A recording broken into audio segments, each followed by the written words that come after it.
Have you ever stopped yourself to think deeply which part or elements, or whatever you want to call it, are functioning right away regarding your personality? No. Have you ever thought about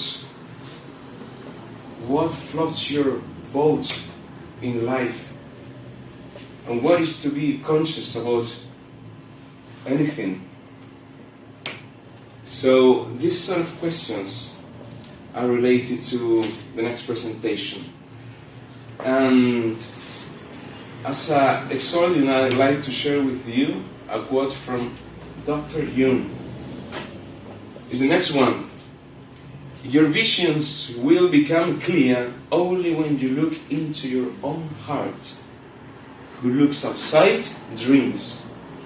Who looks inside awakens. Carl Gustav Jung. The next one, please, master. So this is analytical psychology, an encounter with the depths of the psyche. The presentation that I look forward to sharing with all of you. The next one, please, master. So the summary related to this presentation. First of all, I would like to share with you about some general terms and aspects about the Dr. Jung and the analytical psychology. What is exactly analytical psychology? So the next, the model of the psyche, just in general, just at the very beginning, because I would like to highlight some details later, after having explained some of the psychological functions and types. So then, details, as I mentioned before, the model of the psyche, and then the main archetypes. And I would like to end up the presentation with some Jungian psychology program experience photographic registers that I lived in Zurich, Switzerland. Please, you're very welcome. We are just finished. Next one, please, master. So, Carl Gustav Jung in picture. Carl Gustav Jung was a Swiss psychiatrist, psychologist, psychoanalyst who founded analytical psychology.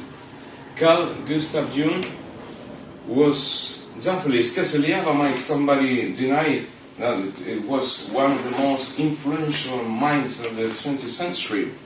So he was born in Kiswell, Switzerland, in the 19th century, to be more specific, in 1875, and passed away, unfortunately, in the 1961 in Kushna, Switzerland as well, at the age of 85. So Carl Gustav Jung was influential in different variety of fields, so for instance, psychology, psychiatry, philosophy, anthropology, religious studies, alchemy, among others. This is the next one. So, first of all, I would like to share with you this picture, just in general words, because I will go into deep down, far in the following images. So, here we've got the psyche, the whole psyche. And I would like to highlight three parts of it. So, first of all, the consciousness, the personal unconscious, and the collective unconscious. All of these terms are so popular from the Jung theory. So the first one is consisted essentially by the archetype of persona. I will explain perhaps a little bit in more details later. There are some definitions about this image. But just to mention, the persona is the center of the consciousness, and the center of the persona is the ego. We will be going deeper and deeper later.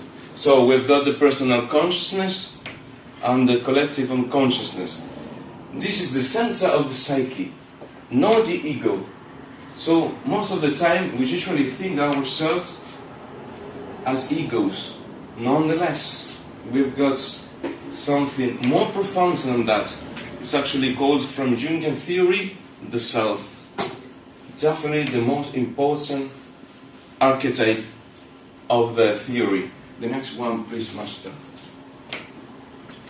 So, as you remember that I mentioned the persona, it was part of the consciousness. So the consciousness has fundamentally 4 functions: the senses, the thinking, the feeling, and the intuition.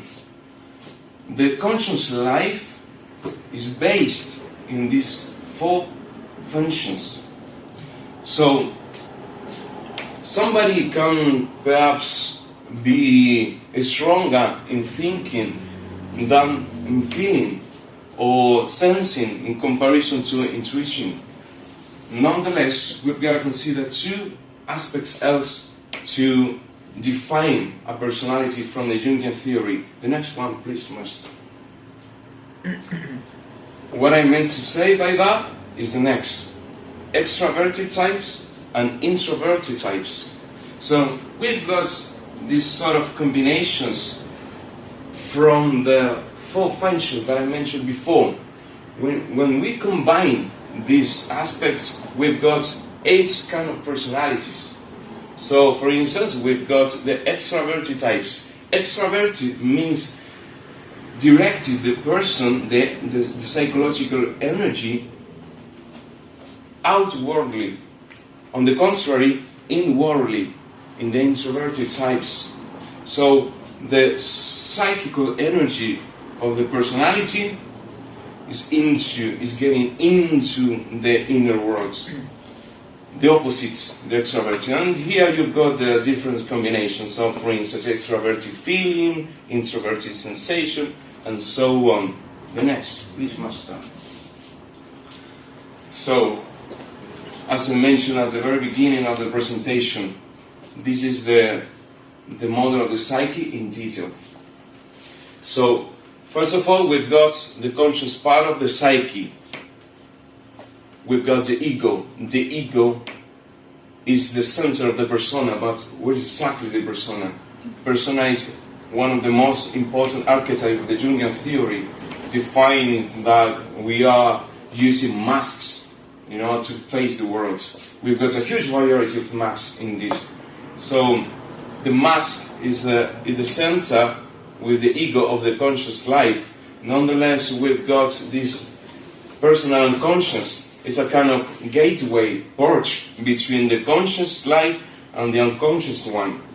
So we've got these interconnections that are called complexes and archetypes. A complex is immensely emotionally charged group of ideas or images. So, for instance, mother complex, father complex, Electra complex, Oedipus complex, and so on. So we've got the shadow, the contrary part of the persona is what you deny about yourself. So, for instance, imagine the liar hating the lies, the unfaithful not resisting the infidelities, and so on. But the most important archetype, considering the archetype of primordial, structurally sounds of the psyche, what you are really is the self. It's part of the inner world, but this is part at the same time of the unconsciousness world. The next one, please. So, easier to understand. Imagine this room is the whole psyche. So this part of the psyche, they are what I explained before. So the shadow, the dark side of us, the self, is the spirit or the God inside us, the persona. So what we show to the world, and we've got this anima animus, is the contra-sexual part of ourselves. That there is a woman inside any man, and there is a man inside any woman. The next one, please. So just to mention a couple of them, we've got a huge variety of archetypes, the real motives of the self. So the magician, the caregiver, the jester, the lover, all of them trying to give something to energize the psyche. For instance, leave legacy in the case of the magicians, the heroes, to explore spirituality in the case of the sages, explorers, and so on. The next one, please. So I look forward to sharing with you, to end up this presentation, a couple of photographic registers about my Jungian experience program in Switzerland. In 2017, I decided to move to Switzerland to live this experience in the Carl Gustav Jung Institute. So this is some register of that moment. This is the graveyard of the Carl Gustav Jung. Some texts that I had to read about it. I mean to say about this program. The next one, please, Master. Some photograph with some teachers of this program. We were exploring the different types of personalities. So this is so special and meaningful to me because this is actually the Carl Gustav Jung Tower, or Bollingen Tower called out. It's actually the house of Carl Gustav Jung. So he's a doctor, and he was sits on that stone smoking his pipe. So at that moment of my life, I was like, exactly, I've gotta do the same just to treasure in my soul this instance, because so meaningful, as I mentioned before, and I was smoking a pipe as well on that stone. The next one, please, Master. Just to end up this presentation, I would like to share with all of you this message from the Dr. Jung. When an inner situation is not made conscious, it appears outside of you as fate. Dr. Carl Gustav Jung. And the final one, please, Master.